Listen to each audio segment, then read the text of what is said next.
Quick. Oh, You give, we'll give well, them, you give them 5 minutes. okay. Well, I traveling, so I just reached the hotel. So I don't know if this Wi-Fi is strong or not, but so far so good.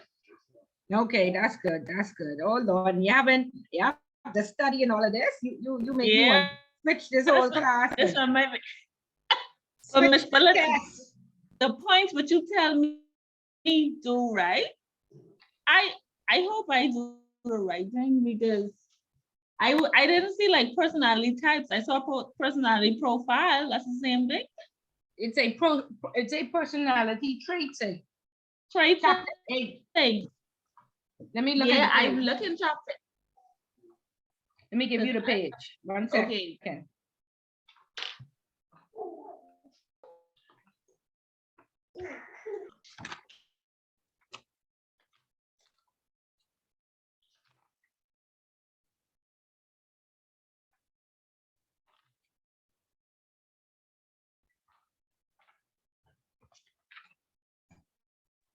Hey everybody, good day. Hi, good day. How are you? Hi, what's I'm up? fine. Like everybody good?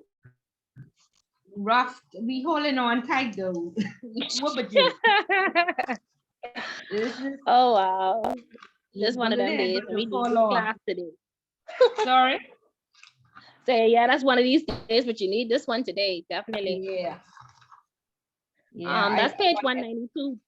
That's 192. Okay, thank you. I'm glad you found it. Thank God. But I'm right here looking through a note. Mm-hmm. Thank you so much. Personality types, right? Yeah. Which problem. book you have? Which edition you have? Oh, I have the 6th edition. No, I have the Okay. 8th. She have the 8th. That's what happened. Yeah. So let me look. Okay. I have both. Hold on. 192. And I think I wrote this from.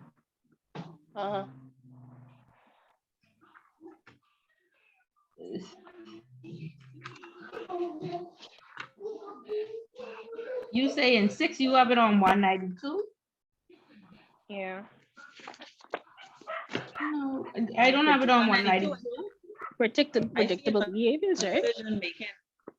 No, it actually says personality types, but I don't think that was I put chapter 8 there. I don't think that was chapter 8. I think that's chapter 9 or 12. Yeah, you had chapter 8. Okay, sorry. So I read it. Sorry about that. Where we talk about the different errors, that's where that is. So that's in chapter 12. Okay. Miss bulleting in on the A game today. Let me look. Yeah, so I might have made them.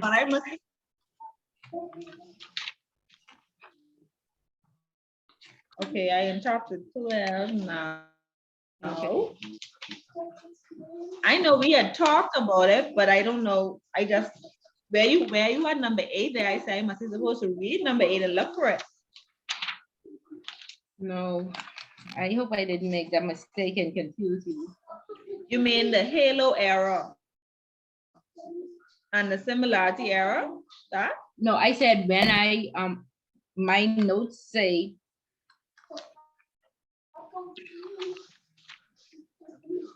okay, 1 second. Just give me a minute. Just give me a minute. Let me need a minute back. I'm confused.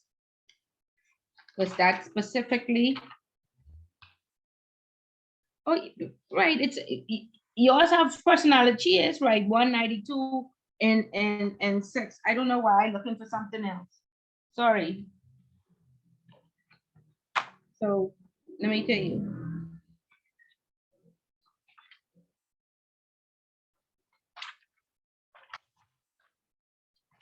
I have the mark it because I only have the information for this one is under motivation. So yeah, so it on 212.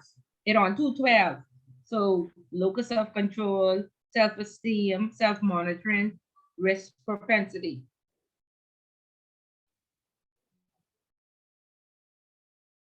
Okay, so in my old book, it have 10 personality types. help predict practical work-related behaviors. And in the new book, it have personality measures. That's why I was confused.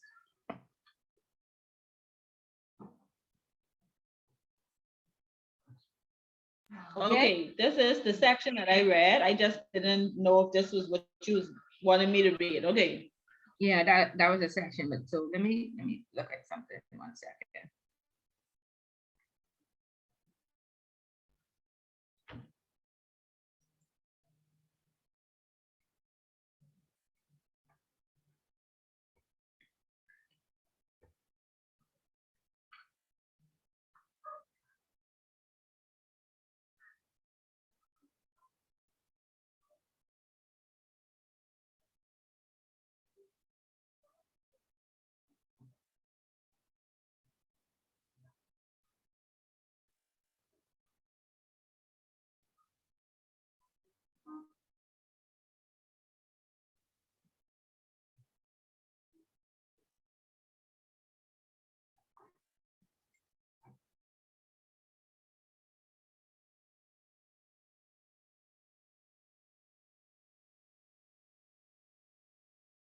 We just waiting, giving persons a few minutes, because we don't want to have to repeat ourselves.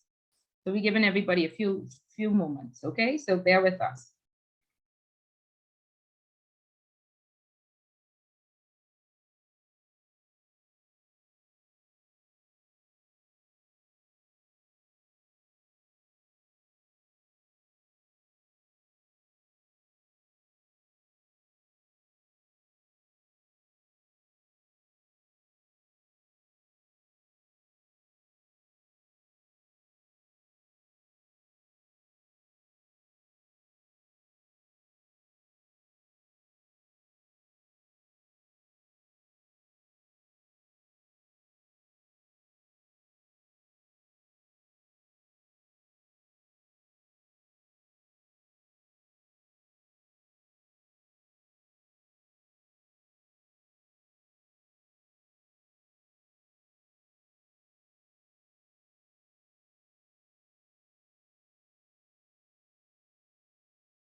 Okay, guys, so we'll start with this going through chapter 8. Now, as we look at the review sheet, or as you can see,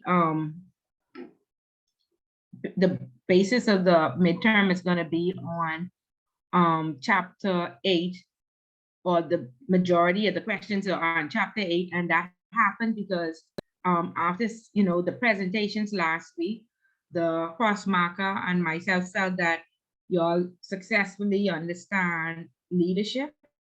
And chapter 9, on the homework for 1 to 9, most persons got 100%, or a very high, over 80%. And so therefore, we don't feel the need to retest you on what you have already, achieved or conquered. So we feel that you have those chapters down pat.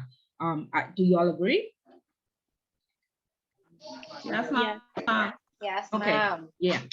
Yeah. So from that, we're trying not to make it so cumbersome. And so this is how we arrived at this review sheet. Now, like I said last week, the review sheet is, this class is, Ms. Bullitt is not sitting an exam. This is for you, okay? And so we assigned Krista tonight to do the readings, but each person has a chapter, a piece of chapter 8 for the most part. So we are not repetitive. Whatever topic out of chapter 8 you have, we hope that you could discuss it at that time. Krista, unfortunately, if the persons are not here, then I guess you will chime in. But these are the topics that are on the exam. Like I said, there are 15 multiple choice questions. Each question is worth 2 points each. There are 10 short answer questions, 5 points each, and then there's one essay question that is 20 points. So there'll be like one question out of chapter 9, probably 2 out of chapter 3. Out of chapter 1, 2 out of chapter 3 and 12. Majority of it, as you can see, comes from chapter 8. Okay, so hopefully, please ask questions. Please, let's have a lively discussion, and let's leave here with as much information as possible. And like I said, the purpose of this is for you, for your benefit. And so if persons don't show up to highlight, then luckily we are covering chapter 8 in this class, so that it'll still work out for hopefully most of us. Okay, and so chapter 8 talks about motivation and what motivates employees. How do you keep them motivated?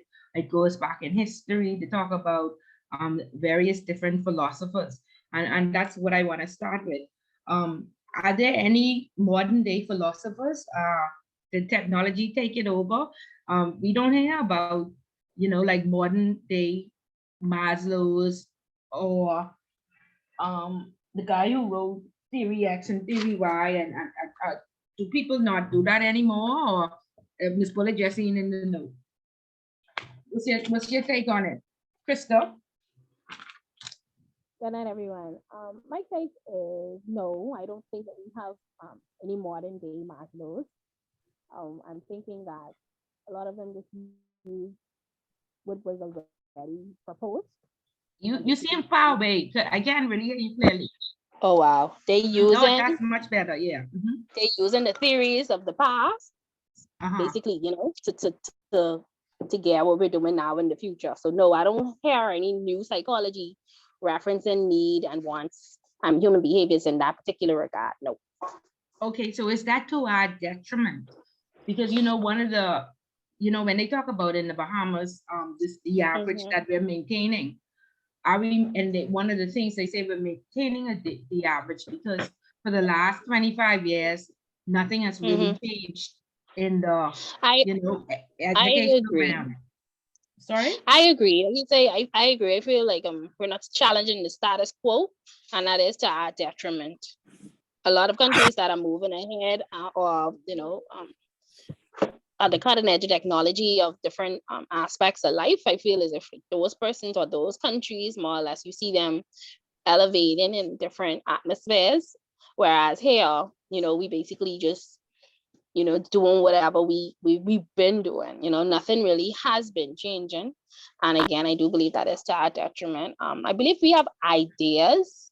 I don't know if we have the platform to speak on such. And maybe if we had an open floor plan, like an open forum, or that's where these discussions could have been had in the open.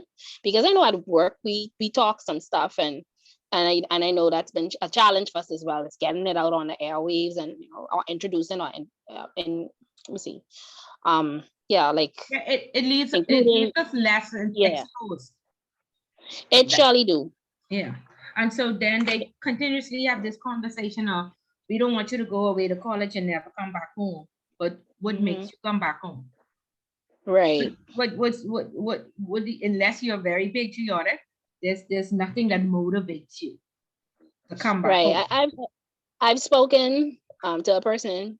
He is a psychologist, and because I have a son who is autistic, and we were speaking to the fact that how revolutionary technology is now, therapies are now, and how we're so far behind. And he was speaking to like how he would have so many ideas and stuff, but when it comes to it, it's like nothing is happening on the government side of it. Nothing is happening to the persons who have the niche in the market. Now, only thing they're doing is closing it off where only a certain few could have it because of how high or how expensive it is. So it's like it's just that's what I mean. Like one person's like him. He went away, he got his education of the knowledge of that he has, but it's right now, it's like, what can he do with it? So he's thinking more than likely he'll be end up going back. He said that, because he want to make a difference, but at the end of the day, it's only so much that can be done. Wow. Yep. Yeah. Right. I don't believe we have the resources for those things. I don't believe we have the resources for that. And I think that's why a lot of our people end up not coming back home. We would like to come back home to try and make change, but it's basically impossible. So what do we do? Because it's us looking to move to Canada, and then our children. So are we accepting this? Is there a solution? Can we start now so that our children come back home, or we just say nothing we could do? For me, how do we get these resources? For me, honestly, I have been saying now for years, I am at a point in my life, I think it was during the pandemic that my eyes really opened to how far behind we are as far as evolving with the rest of the world. And I made the decision that, hey, I don't want my kids to come back here when they come from school, because I don't feel like I don't feel like they're going to get fulfillment out of it, because nothing is changing. We don't have the resources to make change. We still depending on other people. But that comes from a higher issue. The higher issue of that is we have the same people in power doing the same thing every 5 years, every 5-6 years, and a change ain't even happening with our government. So how a change can happen to our society? Okay, so Robert, I agree that is a big problem, and we are the future leaders. Okay, we are the next ones to come up, and so this is why I'm saying now, prepare yourself. Each person to be an effective leader needs at least 3 wingmen. Okay, find your 3 wingmen who could stick with you from now, so at least by then you'll know who to weed out, who to trust, and who really get your back. Okay. Okay, Ms. Bullock. So question for you. My question would be more or less like, how much do you think money matters? You're speaking about. How much do I think money matters? Yeah, when it comes to projecting change, because in order for you to implement change, you have to have some type of status or some type of, for persons to actually. I disagree. I disagree too, Crystal. Money does matter, but I disagree. Go ahead, Robert. I don't feel as, I mean, to an extent money matters, but I feel like it's more knowledge than money that matters. It's I think network matters, Crystal, because and like Robert says, Robert, this is why I agree with so much knowledge. Having access to the knowledge of the people who are knowledgeable. You know why? Because let's look at Bishop Lawrence Rule. Okay, he brags about being raised in Cat Island, no exposure at all, probably a primary school education, not a high school. And look at his ministry. Okay, he has used his and he's not a comedian. Okay, He calls himself a world-renowned artist, right? But he has been able to draw people to give to his mission out of being funny, correct? Speaking improperly. Yeah, I think he's Okay, successful. so He's successful. it ain't education and it ain't money. Because he ain't have none. Right? So that's the type of people who we should vote for. We should vote for a Walter Hanchel and a Bishop Lawrence role because uneducated people who made something out of nothing. All right, even so the relationships that they built. And relationships that they do. FTX,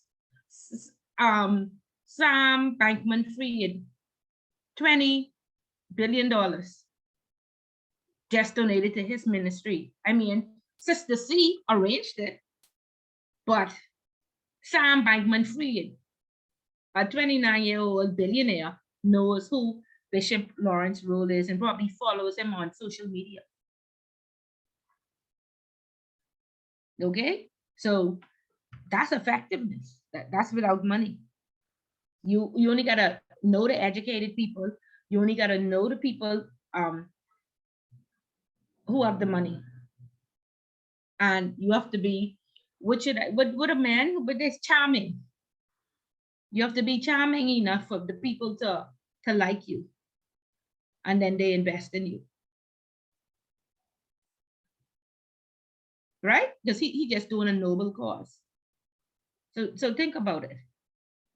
Many can help one can help many, and he has many helping him, and that's why every week he could still continue on cooking. Cooking and bake pot. Okay, there you go. There you go. So think about it. Get your group together. Like I say, the 4 people, 5 people that you hang out with on the weekends. Party 3 weekends hard. 1 weekend, please let's brainstorm. We are the future leaders. Let's get this money in our pocket. Let's move away from debt. We don't want the yoke of the master. Let's find a way to make this money and build our country to what it's supposed to be. Another thing that I saw on the internet was where a guy talked about Dubai versus Africa. They said Africa has oil, corn, all sorts of natural resources. They listed off 3 or 4, and they cannot survive. But Dubai has none of that.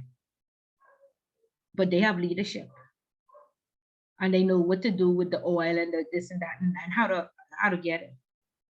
Okay, so the difference is leadership.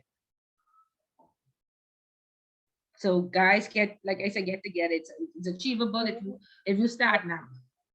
If you continue on your educational journey and you network with the right people, you can do it. We can do it. Okay, so Miss Bulletin, like the limelight. So I need somebody who could be up there and talk.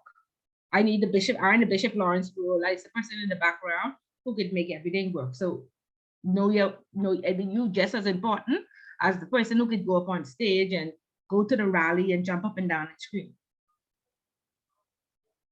Okay, but start now. Okay, guys, good. So I was saying earlier that because persons did very well on the presentations with leadership and on the homework, then the focus on the exam is chapter 8. 1 or 2 questions here or there, but we're going to start with chapter 8. And if your question for review is out of chapter 8, then please chime in to your question. Other than that, Krista will be reading for us. Okay, and so Miss Bullock, sorry to interject this, Clinton. I was a little confused because mine says I would assume that number on the side of mine is chapter 1, but I could not find the mission statement and the values in chapter 1. Yeah, but we talked about that when we discussed. We talked about it. So I actually read all the chapters that we covered, looking for it, and could not find it. Okay, so then you go online and you do research. Yeah, I did. That's what I had to do. Okay, excellent. I emailed you back on that, right? I think you did, but I responded. But that's what I ended up doing. I had to go online and do it because I couldn't find anything in the book with regard. I don't know if we was just like off the top of our heads, discussing the No, goals and the book mentions it, but it doesn't go in depth as to how we went in depth. okay, well, And so yeah, what I okay, want from you today is just give us what is goal setting, what is vision, what is mission, what is values, and then each of you had told me what your work mission statement was, or your vision, and so yeah, therefore that is what it'll be in the exam. Okay. okay, all right, So you need to know it, because most of you call it off and say, yeah, we know it. Please, I three of you all going to the same place. Don't give me three different this happened. I have three different models and three different vision statements. So make sure you all agree to what it is so everybody can get it right. Okay? And so the book goes on to talk about motivation. The willingness to do something conditioned upon the action's ability to satisfy some need for an individual, and then a physiological or psychological deficiency that makes certain outcomes seem attractive, and that's a need. Okay, and so my stories, or my 5 cents about motivation, focuses on my staff. And so I had, I think, about 12 persons in my department. I think I told you all about this. And so of course every year, we have a Christmas party, there's reward and recognition, and there's always a very low budget. And so I always say, how possible can, I think, $500, $800 share between 12 persons? I told you all this story already, right? Yes, no, maybe so. Yes, ma'am. Right, right. And so I told you all, when we gave just some persons recognition, right? As Miss Bullitt always said, when money motivates me, right? And so therefore, because money motivated me, I automatically assumed that everybody else wanted money. However, I created a little sheet and I said, turn this in and let me know what motivates you. And to my surprise, some persons just wanted recognition. Some people wanted to meet. We had high network customers. Some people wanted just to meet them. Okay, and so the book goes on to talk about motivation, but the end all of it is that whenever there's a group of persons, there's no one size fits all approach, and many supervisors make the error of thinking that I like this, so you like this too, right? And I think I told you the story too, where I'm allergic to perfume, and for the first 5 years I was dating somebody, they always bought me perfume, and so I had drawers, and I couldn't even have drawer space to have all these perfumes. And then one day, 5 years, he said, I always buy you the most expensive perfume and you never wear it. Okay, so there's no one size fits all approach.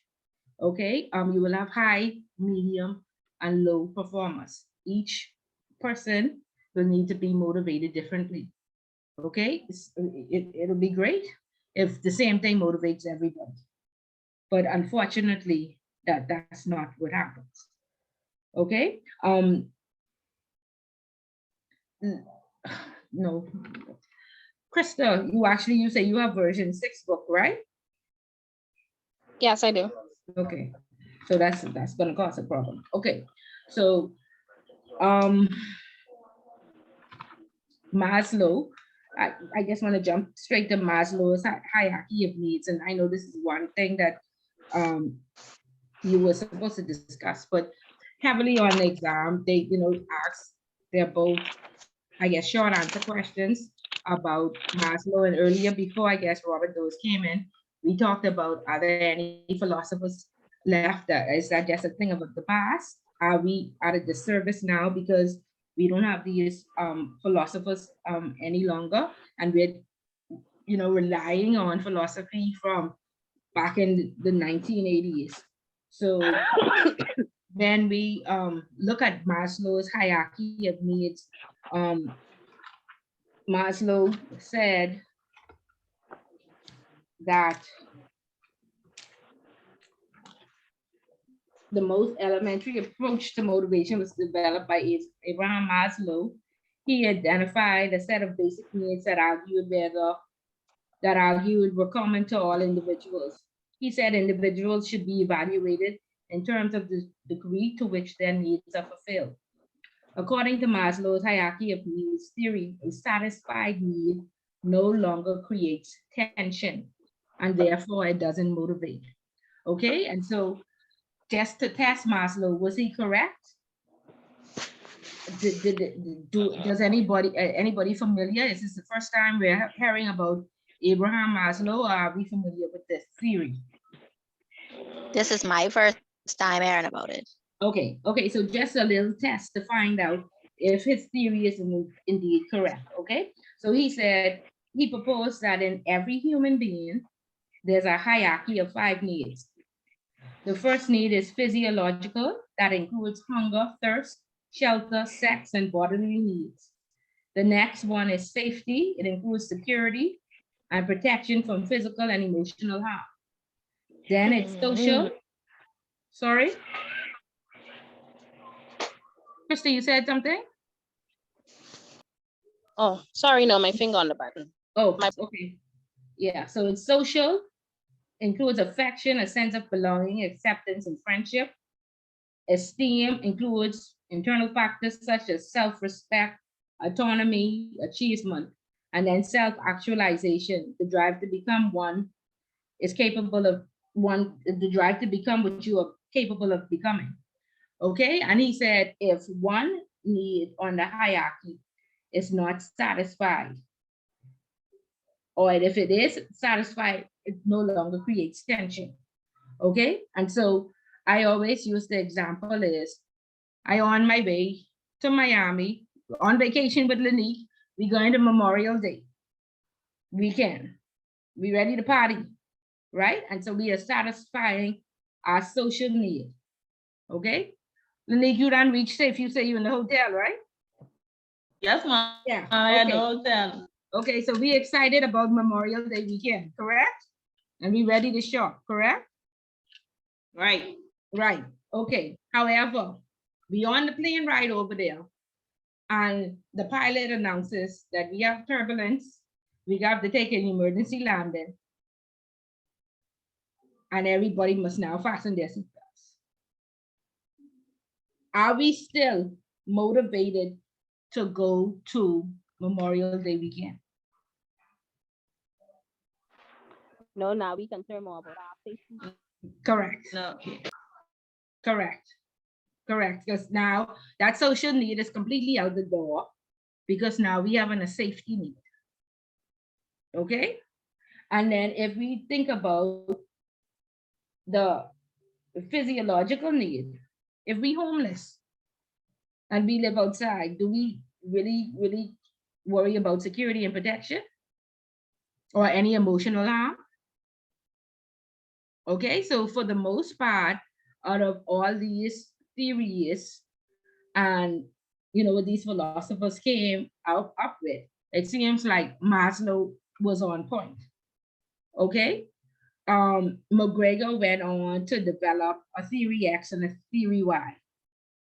Okay, and what he said is that a supervisor's view of human nature and motivation, McGregor argued that a supervisor's view of the nature of human beings is based on a certain grouping of assumptions, and that he or she tends to mold his or her behavior towards subordinates according to these assumptions. Okay, as if the executives don't have these same attributes. So under theory X, the 4 assumptions held by the supervisors are the following. Employees dislike work, and because they dislike work, they must be coerced, controlled, or threatened to achieve the goals. Okay, so Lanique, what would we think about that? We agree that most people hate their job. Most people hate coming to work, right? They're not passionate about what they do. Do you think, because that's the majority, it might not be all, that they must be controlled or threatened or punished? What's your view?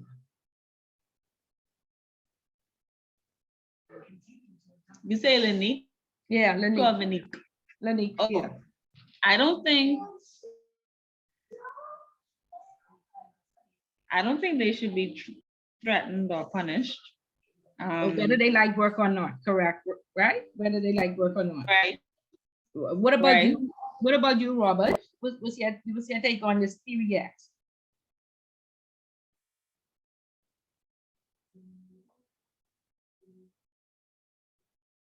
No, Robert in there. Sydney, you there? Yes, ma'am. What do you think about theory X? Say again. I said, what do you think about theory X?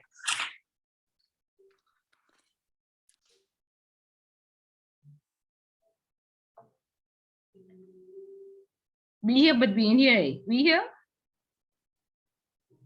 Well, I on my way home. I heading home from work, so I listening, but at the same time I focusing on the road. Okay, yeah, be careful and drive. Yeah, no problem. Be careful. That's what matters. Don't worry about this. Clinton, what about you? What you think about theory X? No, I don't think you should be punished. A lot of people don't like their jobs, but the importance is, are we once we're executing it the proper way, shouldn't be penalized because you don't have a love for it. Okay, all right, good. And so he went on then to develop theory Y, right? And theory Y just states that employees can view work as being natural as rest or play. A person will exercise self-direction and self-control if he or she is committed to their objectives. The average person can learn to accept, even seek responsibility, okay? And so they go on to talk about, McGregor argued that the theory Y assumptions were more valid than the theory X assumptions.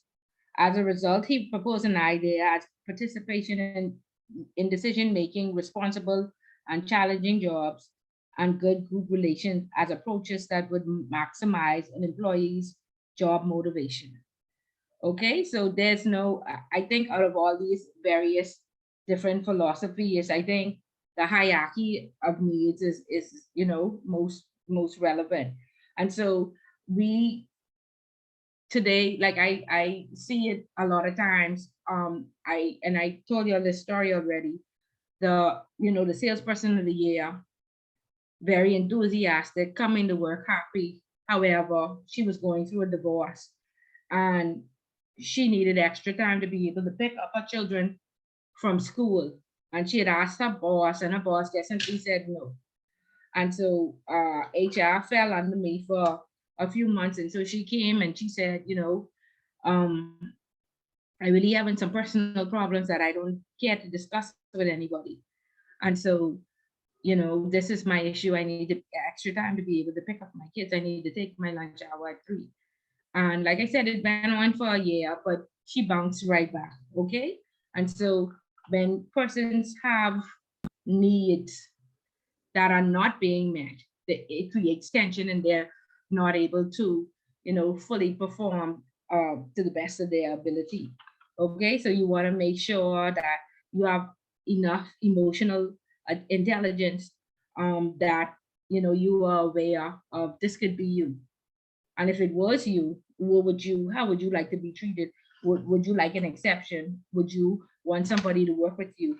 Would you want somebody to understand that individuals have differences? Okay, there will never be a one size fits all approach. Okay, and so you have to ask what really motivates that person if you truly want an effective team. Okay, so let's look up, can personality types help predict practical work-related behaviors? And I think Lanique said that was her topic. Go ahead, Lanique, with the locus of control and tell us if you did any additional research or what your understanding is out of this chapter. Okay. Wait, give me a minute. Sorry about that. My kids usually in here, but all us in one room. So, so I didn't do any additional research because, like I said, I was a little mixed up with where I was reading. So I only read from the book. Okay, understood. My understanding was for the locus of control, it says these people believe that they control their destiny. On external wise, these people believe that their lives are controlled by outside forces. So I guess in that term, some people believe that if the work environment isn't, I guess, to their satisfaction, they believe that that determines how their outcome at the workplace. I don't know if that's right. What? And the next one is internally, they believe that if you are, because they believe they control their own destiny, they believe that if you are optimistic or excited about your job, then you would feel better about your outcome at work. Is that it? Yes. Alert? Yes. Just Bullet, why you going silent? I said yes. I answered you. You can't hear me? Oh, I must see. The hotel Wi-Fi probably lagging. Okay, but we can hear you clearly. But yes. Okay, but yes, that was my understanding of the whole locus of control. It's the first I've ever heard of it.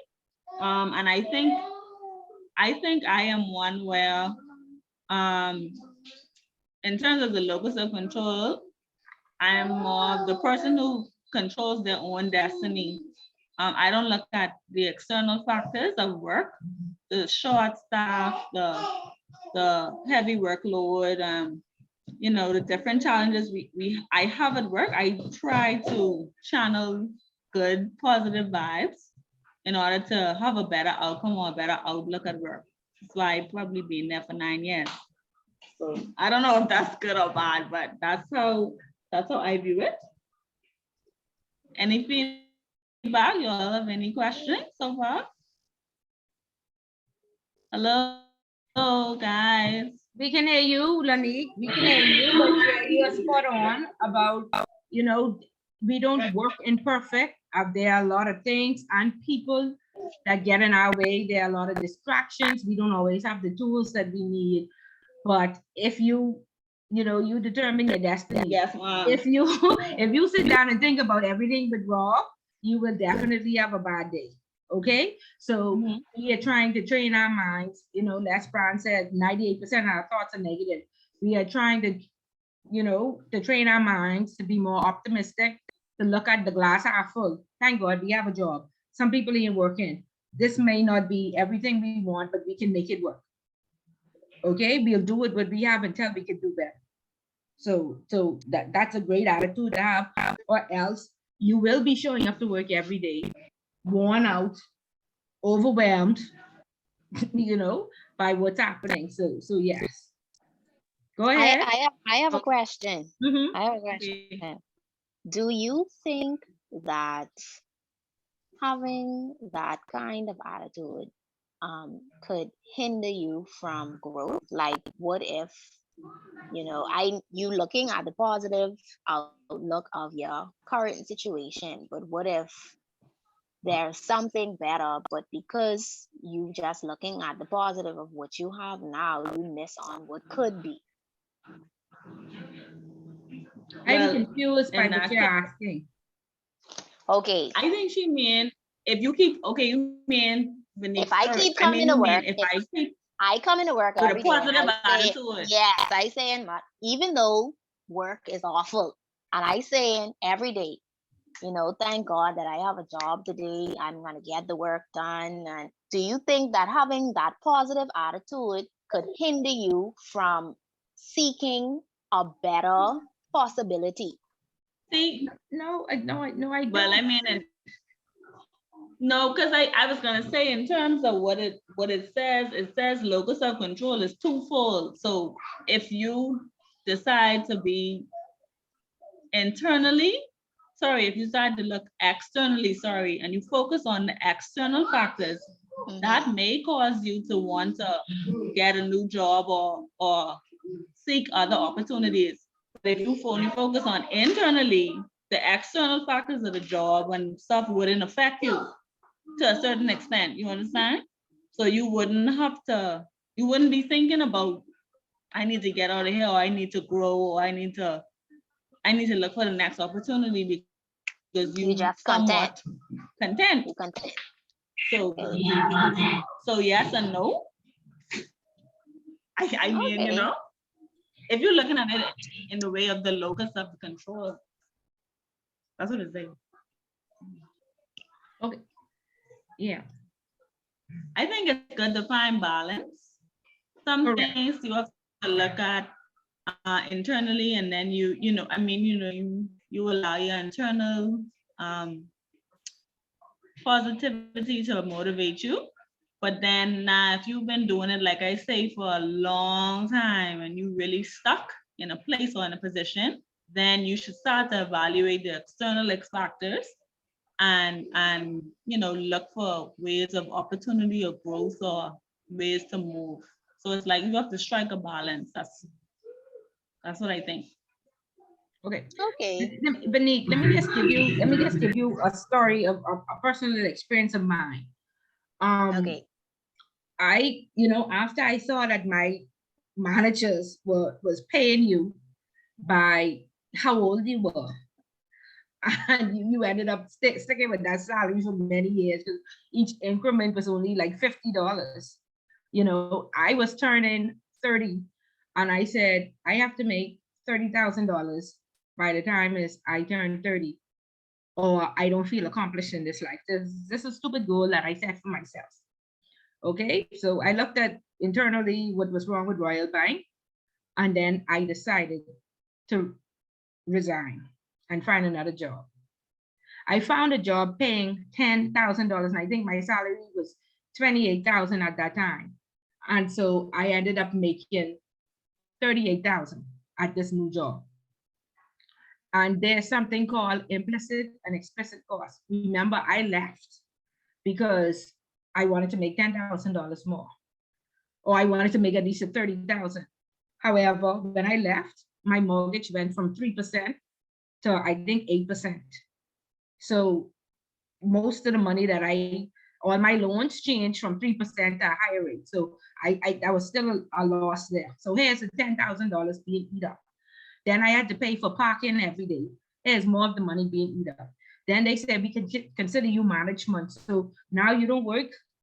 I used to work 7 hours a day at Royal Bank. They used to let me leave at like 4. I used to take my lunch hour and sometimes leave at 3:30. But now I am management. So I need to come there 8 o'clock and leave at 6.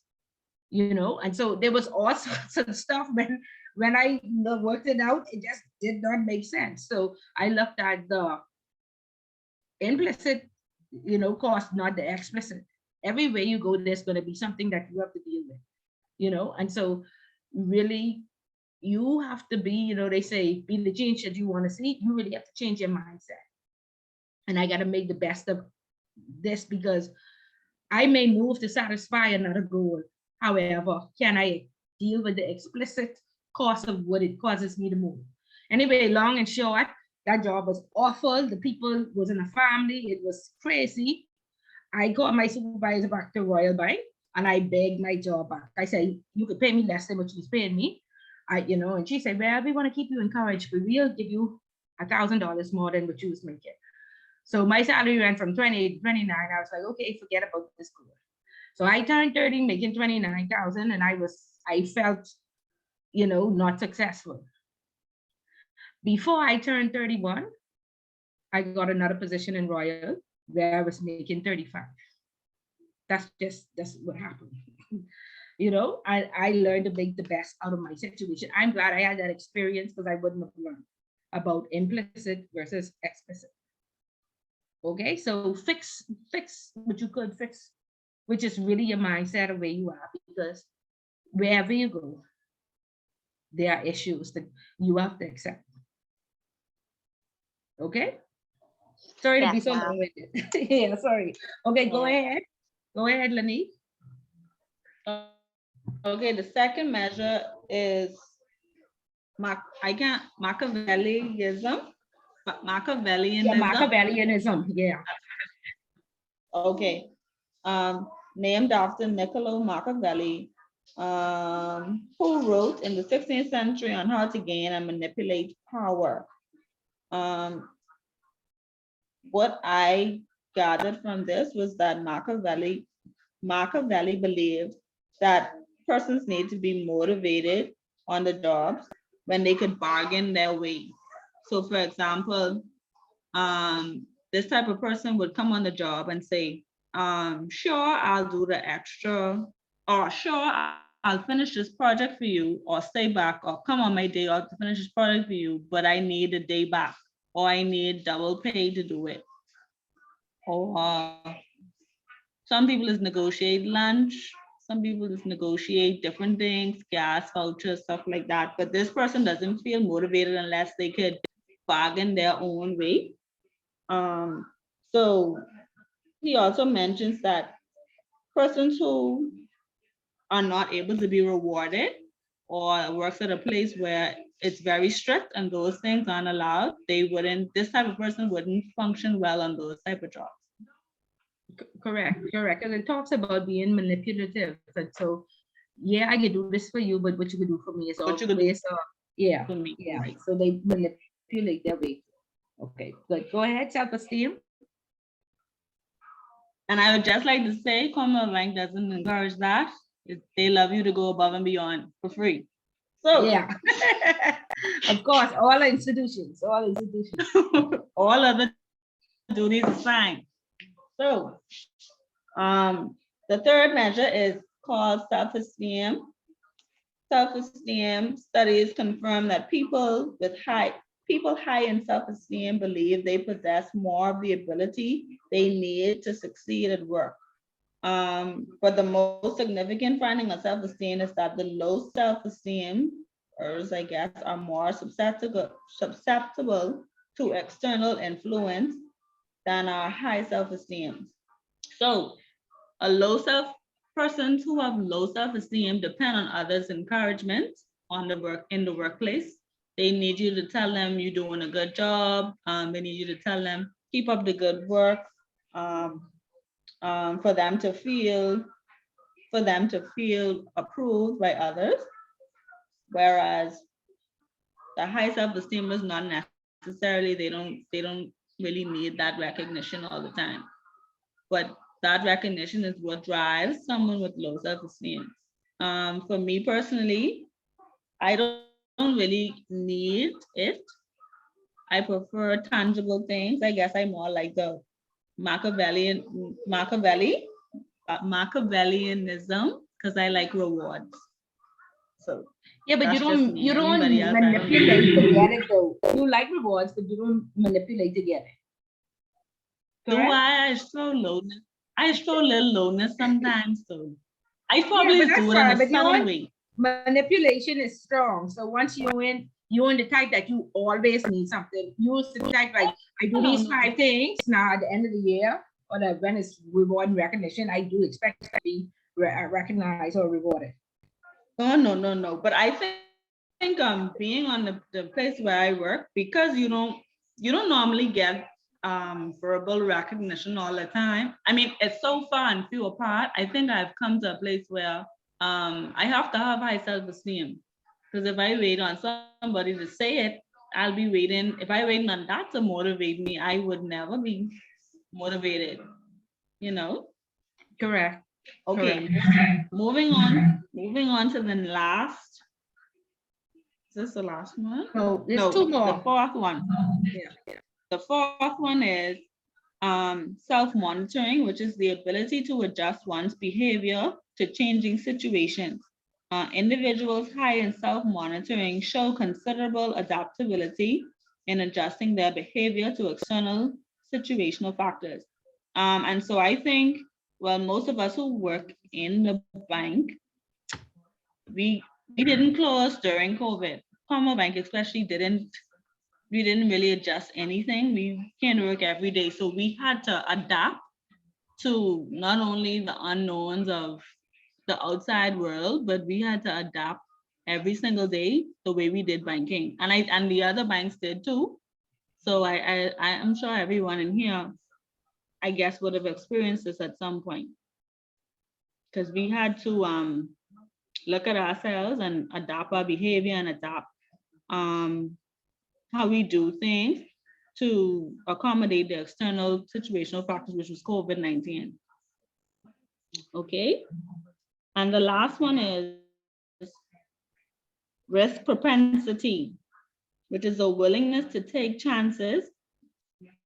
A willingness to take chances. Those with high risk propensity make more rapid decisions and use less information in making their choices than people with low risk propensity.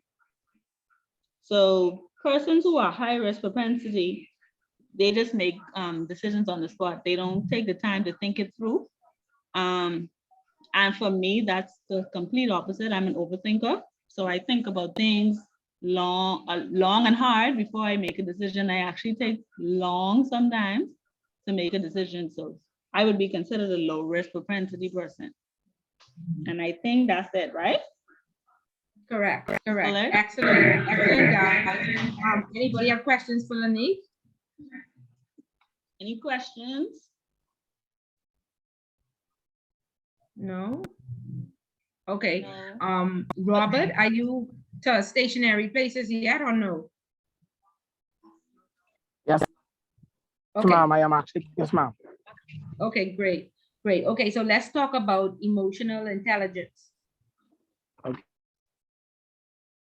Okay, that I have the, because I know you, I heard you and Crystal speaking. I have the Supervisory 6th edition. What Okay, page should that's that be fine. on for Yeah, it's the emotional? same. It's the same thing. It's 193. 193? So you didn't do this for your thing, you didn't do research for this review. No, I didn't do any research for it, no, ma'am. I didn't do any research for it. Okay, so what did you do? For the review? Well, I mean, I looked up a theory on it. But in terms of the theory, give me some input on it. In terms of how to overcome workplace stress, promoting diversity and inclusion in the workplace, and improving team satisfaction and engagement, and becoming a You're trusted talking leader. about the emotional intelligence? Yeah, I researched it. Okay, Emotional start with the intelligence. book first, please, and then go on to your research, so everybody Okay. can follow. Emotional intelligence in my book. Right. You said on page 193 from the 6th edition. Yeah, I guess you could just read it, Robert. Okay, so do you need development your emotional intelligence to improve your supervision skills, becoming more attuned to your own emotions and those of others may increase your effectiveness on the job. Emotional intelligence consists of 5 dimensions that may help you cope with the daily demands and pressures of the workplace. The dimensions of emotional intelligence are the following: self-awareness, an awareness of how you are feeling, self-management, the ability to manage your emotions and impulses, self-motivation, the ability to persist in the face of setbacks and failures, empathy, the ability to sense how others are feeling, social skills, the ability to handle the emotions of others. Multiple studies indicate that emotional intelligence characterize high performance and they are better, better able to relate to others in individuals as well as team environments. Many human resource management indicate that emotional intelligence is essential for career success in the organization, especially in the jobs requiring social interaction. So how can an understanding of personality help you be a more effective supervisor? The major value of understanding personality difference probably lies in selection. You are likely to have higher performance and more satisfied employees if you match personality types with capability jobs. In addition, there are Compatible. compatible. Yeah, my apologies. In addition, there may be other benefits by recognizing that people approach problem solving, decision making, and job interaction differently. You can better understand why, for instance, an employee is uncomfortable with making quick decisions, or why an employee insists on gathering as much information as possible before addressing a problem. You can also anticipate that individuals with an external locus of control may be less satisfied with their jobs that internals, and also that they may be less willing to accept responsibilities for their actions. Okay. The, Anything else you want to add to that? well, in regards to emotional intelligence, I would say like the 5 skills I would say in terms of that, you need to just understand from a supervisory standpoint, just understand your your employee emotions, how they handle certain situations, so you would be able to manage that. So you'll be able to manage them and know how to approach them, because everyone can be approached the same way. Okay. So All right. And these skills are really good to have. okay. Do you feel that you have those skills? Self-awareness, self-management, self-motivation, empathy, and social skills. I would say Yes. social skills, I have that. I have that. Self-awareness, I guess I could work on that a bit more. Self-management, I have self-management skills. Self-motivation, yes, I have self-motivation as well. And empathy, double intentions. Well, empathy, yes, ma'am, also. So it's just self-awareness. I just need to be aware of, of what and how people are feeling. So I need to just be able to sense different emotions, and I need to be able to determine when How someone, you feel it? How you feel it? how am I feeling? Yeah. What you are feeling and how you are feeling. Self-awareness is how you feel, not how somebody else feels. Or how I feel. Yeah. So if you know you're angry right now, you don't sit down and type an email, right? Because of course the anger is gonna show in that email. Ma'am. Correct? Yes, ma'am. Right. So it's best to just yeah. excuse yourself. Yes, ma'am. So yeah, Yeah. I need to work on self-awareness. Yeah. Yes, Yeah. ma'am. Okay, great. Great. Any questions for Robert? No? Okay, Sydney, let's move on to flexibility, work-life balance. So number 5, I asked everybody to give 3 points on how to create an atmosphere at work. And if y'all didn't prepare for that, we each person can just read from the book. So Sydney, let's skip over to flexibility and work-life balance, please. All right. So what I really got from that part of it, it says that younger employees focus on family and have a lower priority on jobs, and they look for jobs that, give them more flexibility. Being a younger employee myself, sometimes you feel like the job, requires so much, and you don't feel like, especially when you in supervisory positions, you feel like you don't have a life outside of some of these jobs. So what I also saw that they said was that some jobs have things like on-site childcare for persons who have children, time off for school for persons in school. So it's like, for example, I know at the bank we have something called like study days. So if you have an exam coming up, you could take a study day or something to that extent. Part-time employment for persons who want to school full-time and want to work part-time, making that an option. And then for the kids, summer day camps. Also, They also said that family-friendly benefits allow employees more flexibility at work, which helps them accommodate their, work-life balance. So you may have employees who may be battling an illness or need to, have doctor visits or things like that. So some workplaces make it where they can, still, follow up with their doctors and still work. Also, it things that they can also implement like paid vacations. Most jobs have paid vacations where you get that full 5 days off from work, so you don't have to worry about work. The work from home initiative for places that you could work virtually. And also, just making the workplace, recognizing workers for their engagement so that they can have optimized potential. And that's my 5 points. Sydney, read on page 228, what can a supervisor do to improve employees' work-life balance?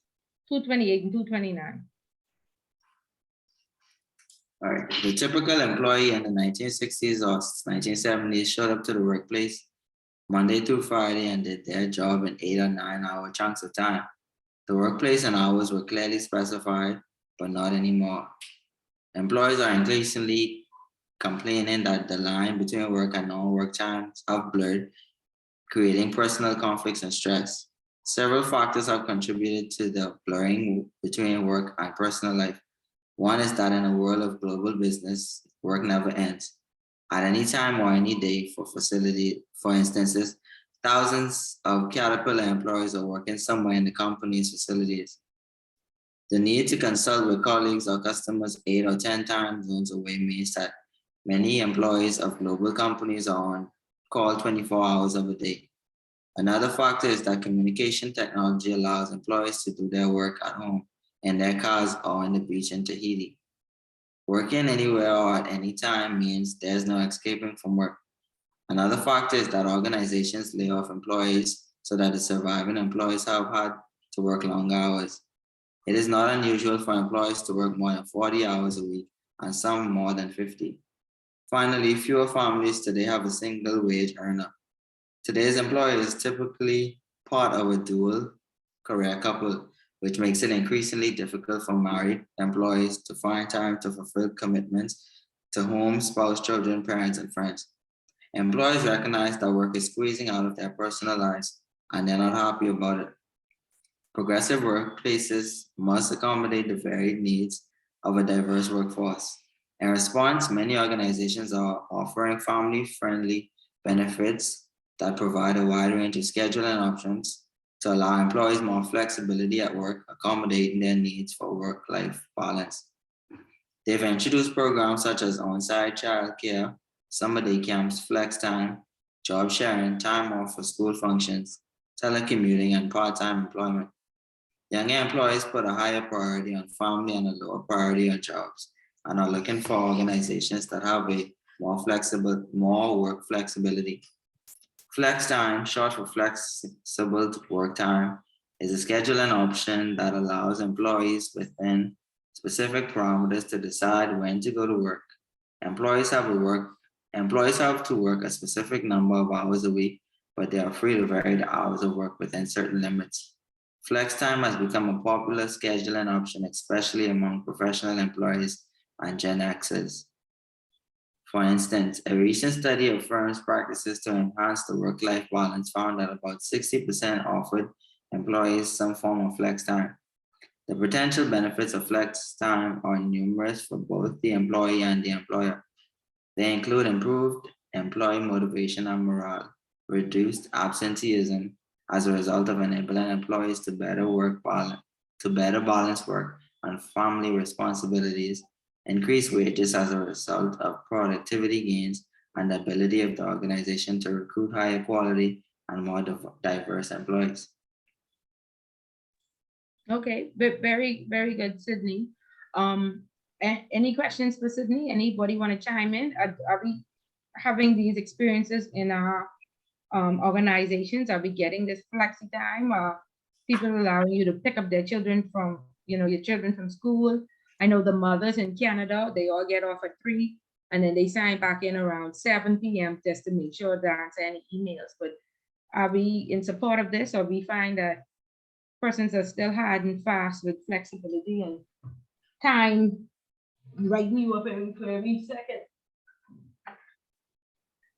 Well, I can speak on flexi time. Well, currently in the position I'm in now, I'm actually a personal banking officer. So I actually I would say I have flexi time in terms of when I can take lunch or when I can take 15 minutes break. However, in terms of of a 8-hour job, I feel as if the job consists of more time based on what is required of me. So it'll be where I have goals and expectations to meet. Yes, I can take those hours, but at the same time, the work still has the results still have to show the following day.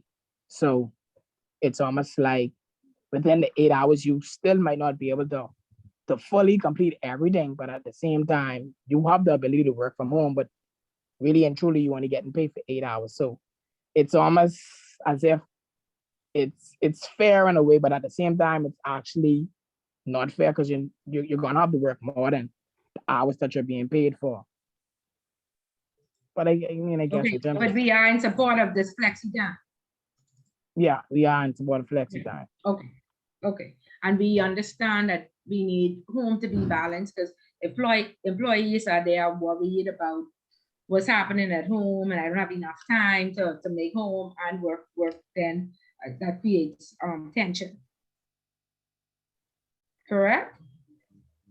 I mean, sometimes I feel like the workplace takes more, like you spend so much more time in the workplace because, let's say, for example, is teller, you have a difference, that was unexpected, something unexpected, but it is, you have to spend extended time at work versus, if you're supposed to get off at 4:30, you have to put in extra time at work. Okay, but see that again, that will happen. But again, if it's happened consistently, something is wrong.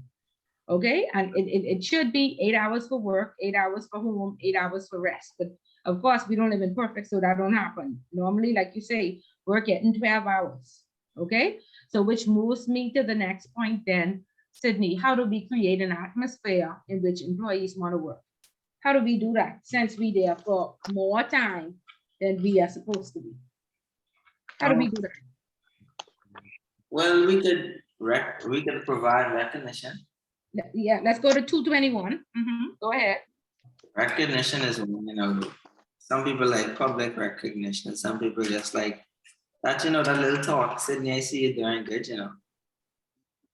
Okay, and that would keep you encouraged to help you do this 8 hours plus the extra what they require of you.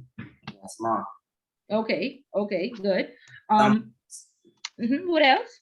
Some people like, a bonus at the end of the year, plus awards, individual, monetary gifts at the end of the year. Okay, so monetary or just good job or some encouragement. Okay, very good. Candice, what's your 5 cents on creating this atmosphere where employees want to work? Candice in there? Okay, Clinton, what's your take? On employees wanting to work? Yeah, look at 221. How do we create an atmosphere in which employees really want to work? Oh, 1 second. I think I did the research on that. We'll come back to you. Beneath, what's your 5 cents? Okay, so I came up with salary increases based upon your performance. And I also came up with promotions or movement within a company after a certain time frame, granted the employee performance allows it. So if I doing good, show me I doing good by promoting me or giving me a salary increase or like that.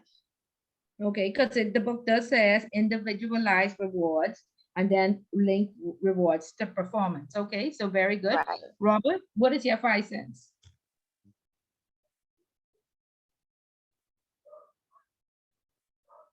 No, I would Robert? say, Oh, I would say, I mean, I don't think mine is in the book, mhm. but I would say being able to, as an employee, or to give suggestions and feedback, having the autonomy to be heard in your work environment. And I would say also like like the morale of the department also would make a encouraging atmosphere for persons to be intrigued on coming to work and working. So Okay. that's my take back on it. And then I mean, I noticed that that isn't um one of the answers in the book, but That's fine once it makes sense. When we answer this question on the exam, we don't want too much fluff. Okay, so we yeah, want some of the book and then some of that made sense. Something that'll be relevant, and then you can either give a solution or an example. yeah, Okay? that's fine. So like Okay, very morale, good. Crystal? Oh, that's fine. Chris, you morale is go. good. Mhm. Yeah. Go ahead, Crystal. Okay, Krista isn't there. Lanique? Hi, I'm here. Oh, Sorry, I good. have this on my, yeah, I have this on my phone.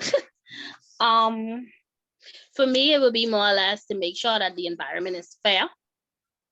So I see in the book, they talk about it being called equity. So check the equity in the workplace, ensuring that, everybody feels, I guess, rewarded equally based on their performance.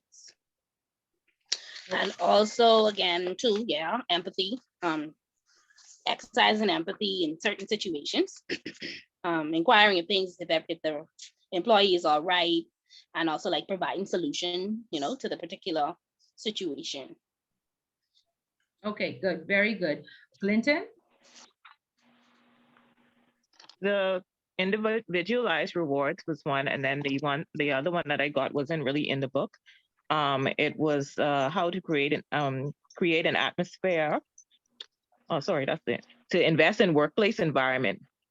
For example, if you work from an office, you should consider investing money and time into entertainment or stuff that looks good and provides a safe and relaxing environment for individuals. Since some people spend more than 8 hours on the job.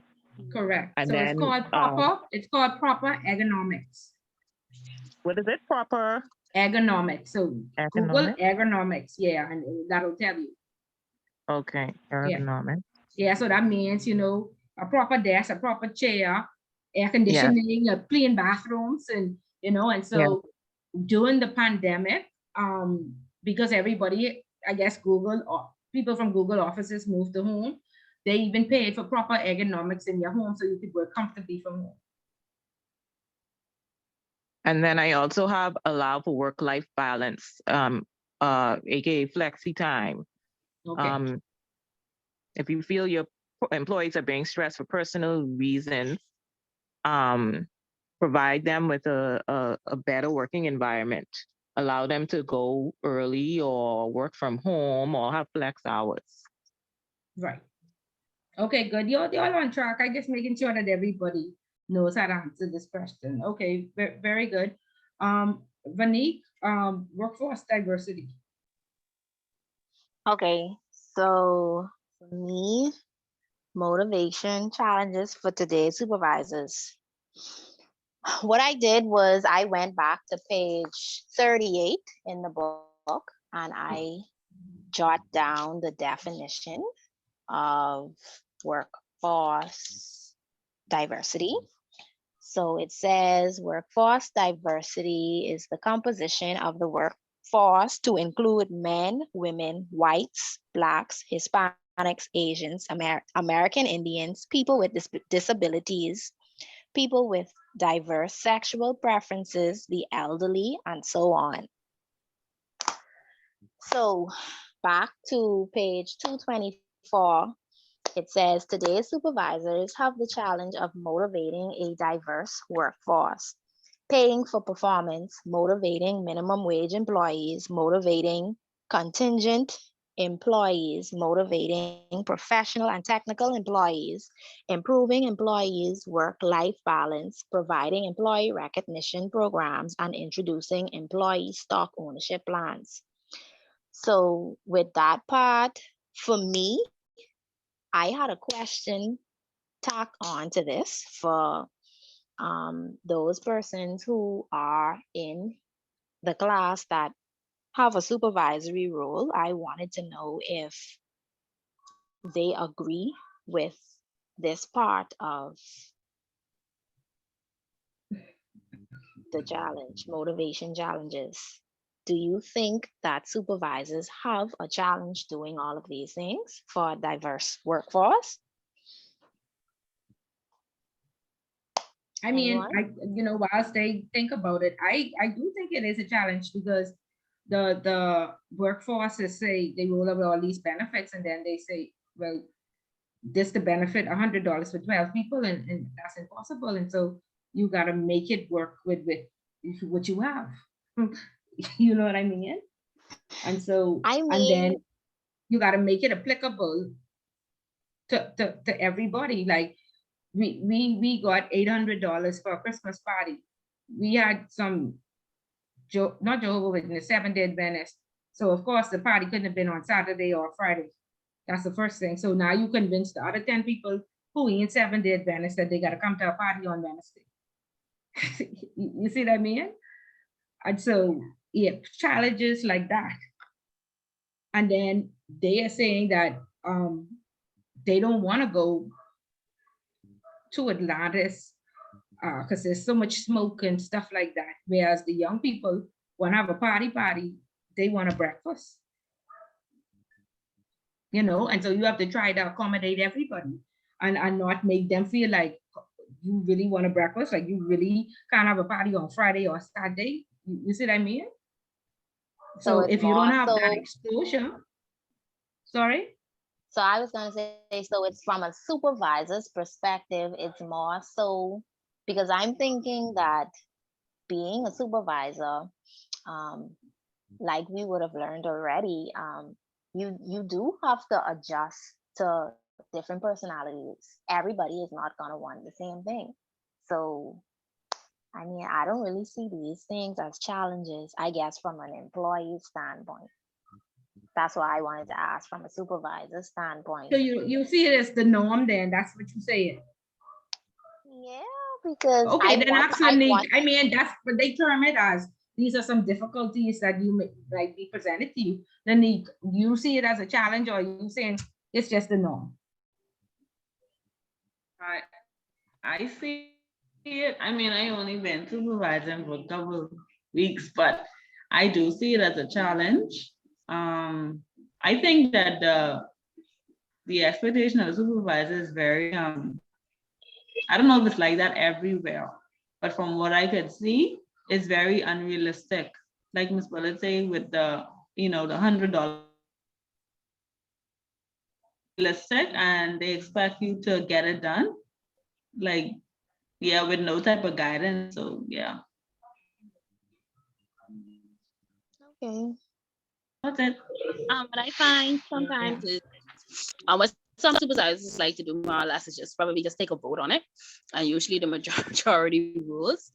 But in some cases, like you said, that could cause pushback, especially if it be like for religious reasons, or like you said, some persons are more conservative, and so they won't really be, into that. So even at our bank too, some persons sit out something, some persons go, but at the end of the day, the environment doesn't change just because, they said went out together, so I don't think it's a big issue in my workplace.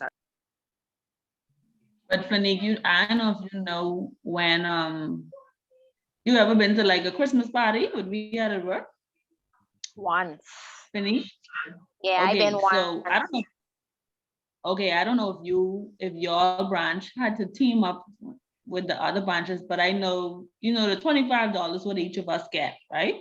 Yeah. It's still not enough to have a sensible or decent party, and the bank knows that. So that's why if you notice every year sometimes the branches who come together and pool their money, you still have to pay something out of your pocket in order to make the party sensible. So, but I mean, I think it's just where they just expect you to do things they expect you to make it happen out of the unexpected. I mean, I'll make it happen out of thin air. That's how I feel. Whether you supervisors or not, I just think they tell you to just, make it work. Because even if you do the vote, I feel like someone will be disappointed or someone just to settle.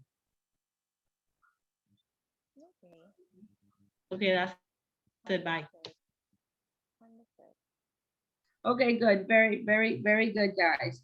All right. And so from chapter 8, that's what the important,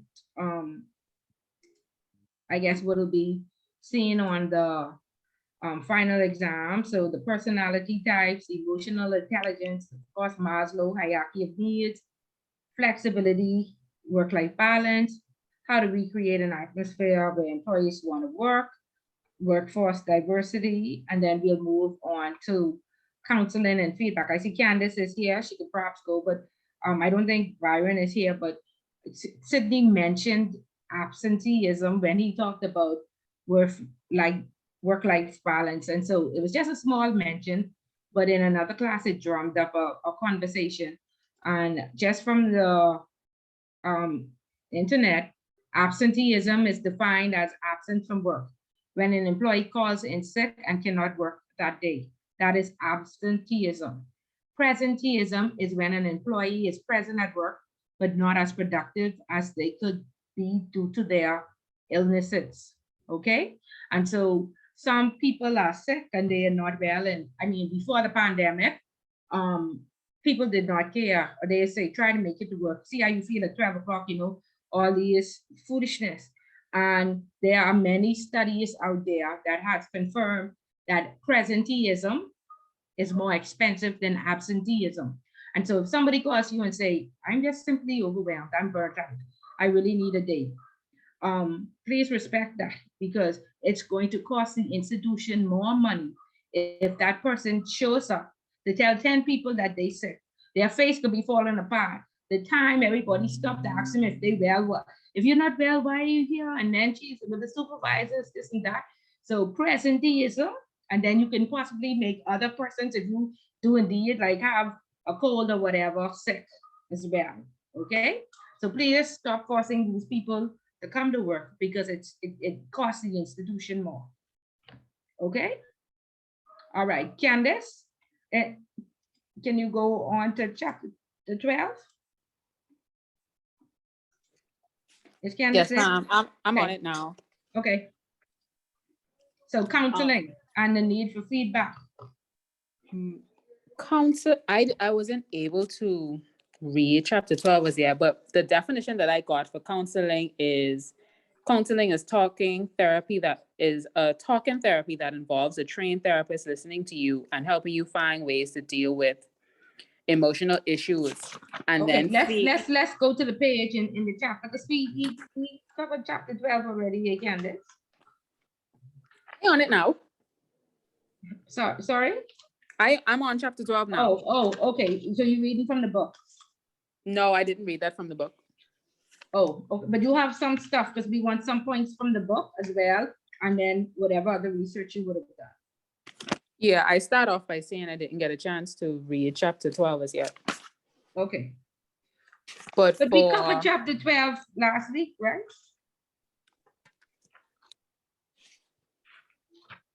For feedback, I see in the book that we have different types of feedback, performance feedback. Go to page 340. And the presentation was last week? Yeah, the presentation was okay, last so week. then the week before. The presentation was last week, so we didn't cover the chapter last week. That might have been the week before. Yeah, it was the week before then. Okay. Yeah, so look at page 340. I just want to make sure that we all on the same track. What page would that be for me? Well, I just go to chapter 12 in my book. Yeah, and it's the last page before the summary. But I could give you the page. Oh, I get it. Well, I don't have a page on this one, but it'll be, I guess 293, Yeah. 293 for me. And that's for you too, Krista.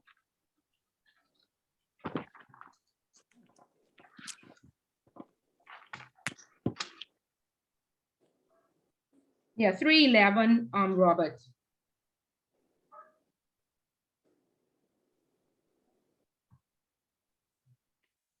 Robert and Krista, 311. Okay. Got it. 311, that would be, we're starting from a particular topic in the chapter, Counseling. counseling. Or what do you need to know about counseling employees? Okay. Yeah. Okay. Go ahead, Candace.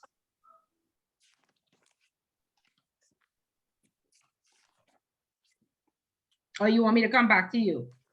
No. I know you're just getting in. I'll give you a moment. You want me to start reading from responding to performance No. problems? I don't want you to read the whole thing. I just want you to highlight. So let me give you a moment while Okay. and take that's out the fine. highlights, and I'll move on to the performance errors. Okay, the next thing was we give Candace potential problems in performance appraisals. And of course, we spoke on the different errors. There's a halo error, a tendency to rate an individual too high or too low. The similarity error, rating others in a way that gives special consideration to qualities and appraisers perceive in themselves. The leniency error, positive or negative leniency that overstates or understates the performance. And then the recency error. Robert just do a good presentation last week, so let me give him 100%. Yeah, so you want to make sure that you are aware of those errors and you don't make those on the appraisals. So at each quarter, you would have jotted notes because you don't remember what happened in January. And so you take those notes and then you write correct appraisal without all of those errors in it. Okay. And then Clinton, let's go to you, and then we'll come back to Candace. Goal setting, vision statement, and values. And like I said, you will definitely need to know your company's mission statement or vision statement for the exam. Okay, go ahead, Clinton. Okay, goal setting. I only could find I got the goal setting out of the book. I think that was in chapter 2. Goal setting is a system where employees jointly determine specific performance goals with their supervisors.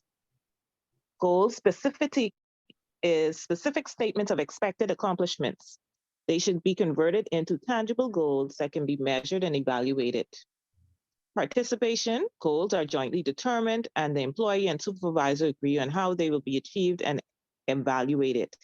And then there's time limits. Each goal has a time period in which it should be completed. The vision would be considered performance feedback. It is providing ongoing feedback for individuals so that they can monitor and correct their own actions. And then vision, an inspirational statement of idealistic, emotional. Where am I reading from? Sorry, Miss Bullet, hold on. I did time limits, vision, performance, an inspirational statement of idealistic, emotional future of a company or a group serves as foundations for a strategic plan to motivate existing employees and attract potential employees. It helps companies differentiate from competitors. It focuses companies' efforts and facilitates the creation of core competencies. A mission statement is a formal summary of the aims and values of a company, organization, or individual, or why a company exists, or what kind of products it provides. Values are a set of guiding principles and fundamental beliefs that help a group of people function together as a team to work toward a common business goal. Examples of value would be integrity, fairness, diversity, teamwork, honesty, accountability, and learning. And so that's basically it, Ms. Bullard. Okay, Candace, and sorry, right, Candace Clinton, what is your company's mission statement? I can't remember. Know it for the exam. All of you, you're laughing. Okay, good. Know it for the exam. My electricity just dipped, so I want to make sure we get through this. So, Okay. Candace, yeah, Candace, Hi. go ahead with the counseling. Okay. Employee counseling is an emphasis on encouraging training and development efforts in a situation in which an employee's unwillingness or inability to perform their job satisfactorily is either voluntary or involuntary. And then there's a counseling process, one where you listen to what the employee has to say, identify the problem, clarify alternatives, come to a resolution, and agree on an action plan. And then my other topic was feedback. We have performance feedback, intrinsic feedback, and extrinsic feedback. Performance feedback is information that lets an employee know how well they are performing a job. It may be intrinsic, provided by the work itself, or extrinsic, provided by a supervisor or some other source. Intrinsic feedback, self-generated feedback, and extrinsic feedback is feedback provided to an employee by an outside source. And based on that was from the book, and based on my research, feedback is basically information about reactions to a product or a person's performance of a task, which is used as a basis for improvement. Okay. Okay, any questions for Candace on counseling or feedback?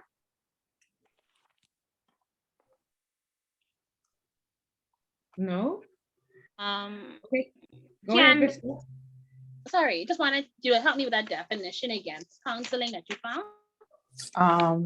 Counseling. You want me to say the whole thing again? Just the counseling part, yeah, what it is, before you went on to what the process was. Okay, an emphasis on encouraging training and development efforts in a situation in which an employee's unwillingness or inability to perform their job satisfactorily is either voluntary or involuntary. Okay, yeah, that's a good explanation. Thank you. You're welcome. Okay, guys, so very good. That's the review. Let me know if you have any questions or concerns. Please be in person to the Institute to Miss Dean next week. She's expecting you at 6 p.m. Please, only your keys and a pen. Okay, she'll provide you with the paper and any other thing that you may need. I know, Sydney, I know. You also be on Tuesday, correct?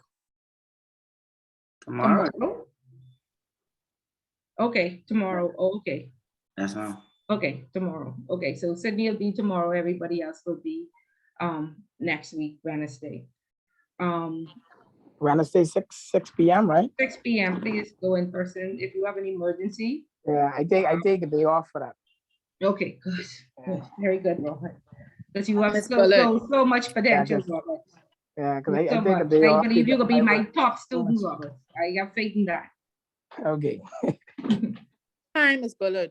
Hi. You say I have to go to Commonwealth Bank for mine? Miss Dean will send you an email with the arrangements. Okay, all right, thank you. Okay, all right. So if there are no other questions, best of luck. We've covered all the material. Please, no fluff. So study some points from the book, write them down and go in there, do some research. Go in there prepared. It's very achievable.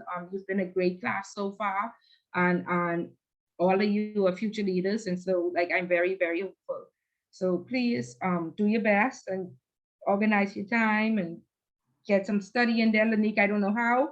If you go on a vacation, I hope you have some days off once you get back to focus. Okay. Yes, ma'am.